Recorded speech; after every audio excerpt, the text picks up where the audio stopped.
पहले जो किया वो क्या है, कोऑर्डिनेट्स को लिखने का तरीका, ठीक है, जो आप लोग शुरू से ही पढ़ते आ रहे हैं। आगे हमारे पास कोऑर्डिनेट्स को इन जनरलाइज फॉर्म में कैसे लिखते हैं। हमारे पास डेफिनेशन है कि the minimum number of independent coordinates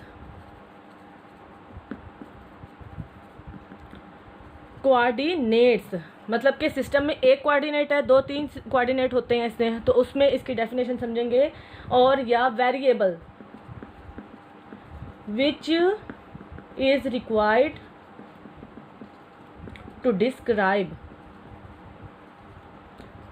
the motion of dynamical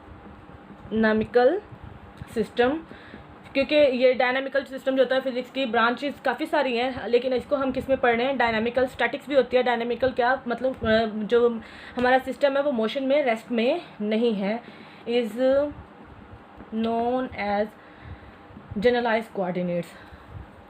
ये डेफिनेशन स्लाइड्स में भी लिखी हुई हैं प्रॉपरली।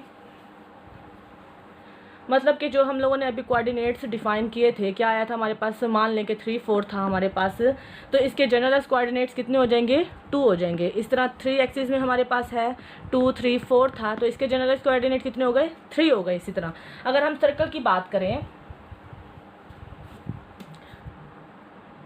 कि हमारे पास एक्स एक्सिस, ये नेगेटिव एक्स एक्सिस होता है, ये वाई एक्सिस होता है, और ये नेगेटिव हमारे पास वाई एक्सिस होता है। एक सर्कल है हमारे पास, ठीक है, ये ओरिजिन इसका क्या है, हमने 0, 0 है हमारे पास। इसी तरह ये पोजीशन वेक्टर, ये आर हो गया, और एक पार्टिकल पी है जो कि सर्कमफ्रेंस पर हमारे पास मूव कर रहा होता है, जो कि किसके इक्वल होता है, रेडियस के इक्वल होता है हमारे पास। और कोऑर्डिनेट्स क्या लिख दिए हमने इसके, एक्स वाई, ठीक है।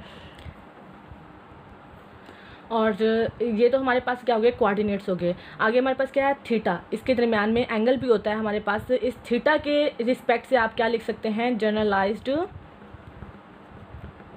कोऑर्डिनेट्स को हम लिख सकते हैं। कि फॉर एग्जांपल ये हमारे पास 1 आ जाएगा, ये हमारे पास 2 है।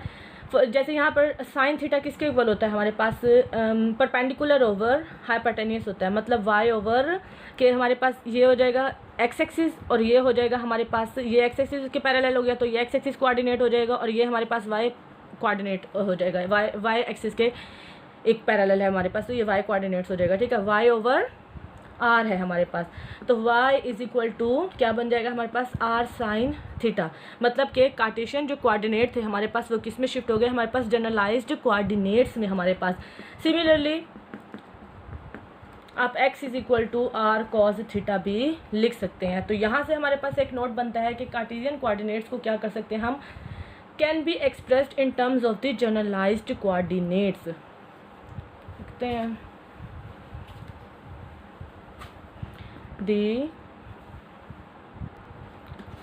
तो हमारे पास क्या हुआ कि कार्टेशियन कोऑर्डिनेट को हम can be express in terms of the general coordinate. जैसे कि हमने अभी पीछे देखा कि एक सर्कल की हमने इक्वेशंस जो हमने पैरामीट्रिक उसकी इक्वेशंस लिखते हैं, X Y is equal to R sine theta और X is equal to R cos theta. मतलब थीटा को क्या कहते हैं हम लोगों ने, जनरलाइज कोऑर्डिनेट को रिप्रेजेंट कर रहा होता है। तो इसी तरह हमारे पास ये स्टेटमेंट बनी कि कार्टेशियन कोऑर्डिनेट को हम किस में लिख सकते हैं, जनरलाइज कोऑर्डिनेट्स में लिख सकते हैं। तो कार्टेशियन कोऑर्डिनेट्स को हमने यहाँ पे किससे रिप्रेजेंट कर दिया, आर आई से कर दिया। जिस तरह हम एक्स वाई से डिनोट कर रहे होते हैं, तो यहाँ पर हमने किससे कर दिया, आर आई से कर दिया, और आई की वेरिएशन 1 से सो ऑन कर दिया, ठीक है। और जनरलाइज कोऑर्डिनेट्स को किससे हम लोगों ने रिप्रेजेंट कर दिया, क्यू आई से कर दिया। देन हमारे पास कार्टेशियन कोऑर्डिनेट को हमने किस तरह लिखना है, आर आई, जिस तरह पहले हम लोगों ने लिखा भी हुआ था कि Y is equal to R sine theta और X is equal to R cos theta. तो कार्टेशियन कोऑर्डिनेट को हमने किस फॉर्म में लिखा हुआ है, जनरलाइज कोऑर्डिनेट्स की फॉर्म में। तो जनरल फॉर्म में क्या हो जाएगा, R H Q1 Q2 Qn so on Qn, और टाइम भी इसमें क्या कहते हैं इन्वॉल्व होता है, T आ जाएगा, ठीक है। इसी तरह हम जनरलाइज कोऑर्डिनेट्स को कार्टेशियन कोऑर्डिनेट्स में भी एक्सप्रेस्ड कर सकता है, क्योंकि ये वाइस वर्सा होता है हमारे पास। कैसे, जैसे पिछली इक्वेशन हम लोगों ने जो सर्कल बनाया, सर्कल की मदद से हमने X is equal to R sine Y is equal to R sine theta लिखा और X is equal to R cos theta लिखा, ठीक है। तो यही वाली जो जर्नल हम लोगों ने लिखा हुआ था, इसको इसमें इस अदर एग्जांपल में देखते हैं कि क्या हो जाएगा। हमारे पास एक इक्वेशन 1 है, एक हमारे पास इक्वेशन 2 है। डिवाइड कर देंगे 2 को 1 पर हमारे पास, तो क्या बन जाएगा, sine theta over cos theta, ठीक है। हमारे पास क्या हो जाएगा, हमारे पास ये बन गया हमारे पास टेन थीटा 1 को डिवाइड करते हैं 2 पर, तो tan theta is equal to हमारे पास क्या बना y ओवर एक्स, और theta is equal to tan inverse y over X. देखिए generalize coordinates can be expressed in the Cartesian coordinates पे।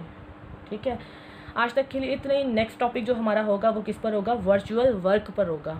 नेक्स्ट टॉपिक में जो हम पढ़ेंगे उसको पढ़ने के लिए हमारे पास ये बेसिक जो प्रीलिमिनरी रेज हैं इसको पढ़ना, ये वाली जो बेसिक डेफिनेशन थी इनको पढ़ना ज़रूरी था। नेक्स्ट टॉपिक होगा हमारे पास वर्चुअल वर्क, इसको डिस्कस करेंगे।